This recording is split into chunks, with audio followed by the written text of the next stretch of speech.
U.S. Nursing Career for Foreign Nurses.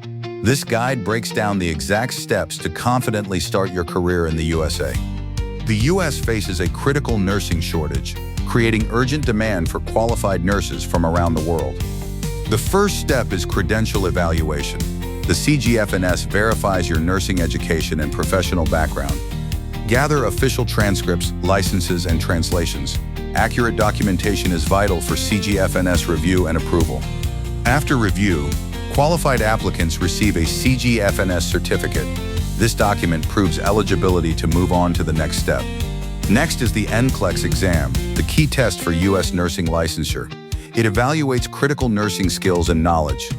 Practice sample questions, review test-taking strategies, and focus on core subjects: patient care, safety, and clinical reasoning.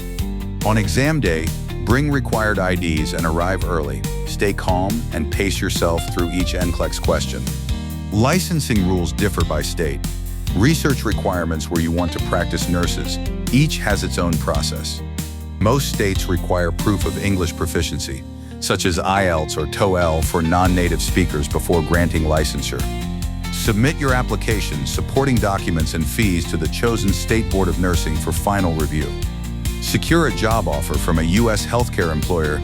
They will often sponsor your visa application after successful interviews. Visa options include EB-3 for green cards, H-1B for skilled workers, or TN for Canadians and Mexicans. Each has unique benefits. Prepare for the visa interview. Bring all required documents, job offers, and proof of qualifications for a smooth approval process. Your journey to a U.S. nursing career starts now. Take the first step and make your American dream a reality.